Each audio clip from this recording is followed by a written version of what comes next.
Իդեալ համակարգը բացում է եվրոպական որակի եւ նրբագեղության դռները ձեր առաջ։ Հնարավորություն ընձեռելով ձեռք բերել եվրոպական արտադրողների լավագույն նմուշների նշված տեսականին մինչեւ 75% բացառիկ զեղչով։ Շնորհակալություն։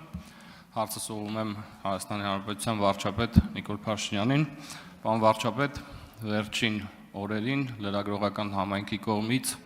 հերթական սկանդալային բացահայտումը տեղի ունեցավ։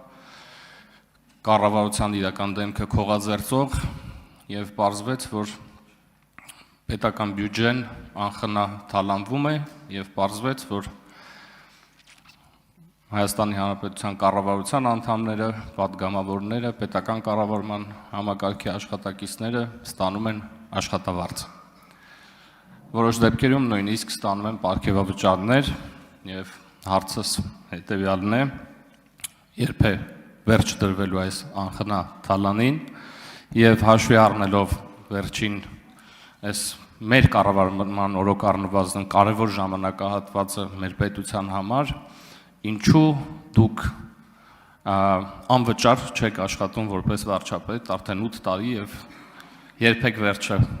հրաժարվելու ձեր աշխատավարձից։ Շնորհակալություն։ Հարցին կպատասխանի Հայաստանի Հանրապետության վարչապետ Նիկոլ Փաշինյանը, համեցեք։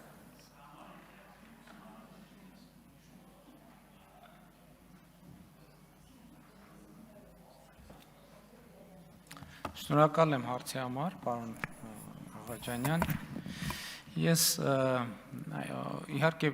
բրիֆինգի ընթացքում վերջին նման հարց հնչել է, նման կամ դրա այդ ուղղությամբ հարց հնչել է։ Ես ուզում եմ մեր բոլորի ուշադրությունը հրավիրել հետևյալի վրա, որ 2017 թվականի համեմատ նախ 2025 թվականի արդեն կատարված բյուջեն ավելի քան 130%-ով ավել է եկամտային մասը միայն։ Երկրորդը ուզում եմ մեզ բոլորիս հիշեցնել,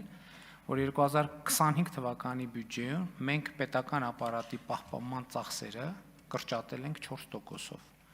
որը ընդհանուր առմամբ կազմում է 6.5 միլիարդ դրամ։ Այսինքն 2025 թվականին մենք պետական ապարատի ծախսերի համար, այդ թվում աշխատավարձերի եւ այլնի համար կրճատել ենք ֆոնդը 6.5 միլիարդ դրամով, պահպանման ծախսերը ընդհանուր առմամբ, ճիշտ եմ, չի ասում 6.5 միլիարդ դրամով։ Սա մենք ինչի համար ենք արել։ Սա մենք արել ենք հետևյալ տրամաբանությամբ, որ մենք համարել ենք, որ պետք է մեխանիզմներ ստեղծենք, որպեսզի պետական ապարատը ինքը փնտրի եւ գտնի պետական բյուջեում անարդյունավետ ծախսող տեղեր, ուրեմն միավորներ, հաստիկներ, որոնց անհրաժեշտությունը չկա, բայց որոնց վրա գումար ենք ծախսում եւ 25 թվականին մենք 6.5 միլիարդ դրամով փաստացի կրճատել ենք այդ ծախսերը եւ հետեւաբար այն որից հետո մենք ներդրել ենք կատարողականի վրա հիմնված վարձատրության համակարգ, որը պիլոտային ծրագիր է եւ որը մենք նպատակադրված ենք որոշակի փորձարկումների արդյունքում այդ թվում բերել եւ օրենքի տեսք տալ դրան, ինչի համար ենք դա անում,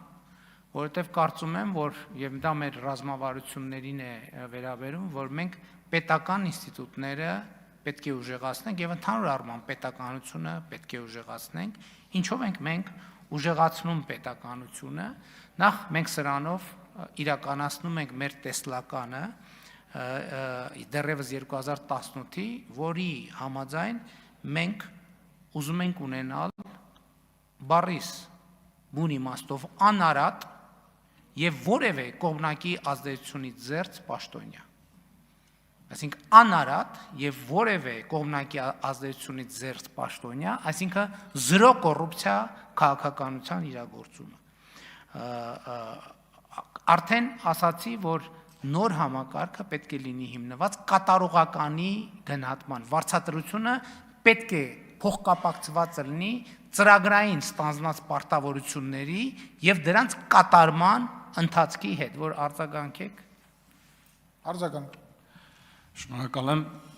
բնականաբար հարցից մեջ հեգնանք կար այդ պնդումներ անողների նկատմամբ։ Ես կարծում եմ, որ շատ կարևոր նախաձեռնություն է պարոն վարչապետ եւ նաև կուզեի ավելացնել պետական կառավարման համակարգում աշխատավարձերի բարձրացումը ուղիղ փոխկապակցված է բարձր որակավորում ունեցող մասնագետների ներգրավման հետ եւ ես կարծում եմ, որ դրանով մրցակցայնությունը հստակորեն կբարձրանա եւ բոլորս գիտենք, որ մասնավոր ոլորտից բարձր որակավորում ունեցող մասնագետները դժվար են համաձայնվում աշխատանքի անցնել պետական համակարգում հենց այդ պատճառով եւ հուսամ ձեր այս նախաձեռնությամբ այս խնդիրը կլուծվի։ Շարունակելով ձեր խոսքից ասեմ, որ մենք նաև նկատում ենք, որ որակյալ կադրերի արտահոս կա պետական համակարգից դեպի մասնավոր հատված եւ նպատակներից մեկը դա է, որը մենք իրականացրել ենք եւ ընդհակառակը նոր կադրերի որակավորված կադրերի պետական համակարգում ներգրավելու հետ կապված խնդիր կա, որը լուծում ենք։ Հաջորդ կարևոր կոմպոնենտը մենք անդադ մեր պաշտոնյաներին ասում ենք եւ կրթությունը հռչակել ենք ռազմավարություն, մենք մեր կարգավորումների մեջ դրել ենք, որ այդ գումարի X% տվյալ տարվա ընթացքում պաշտոնյան պետքա իր որակավորումները բարձրացնելու վրա ծախսի անպայման։ Հաջորդն էլ եմ ուզում ասել, մենք վերջին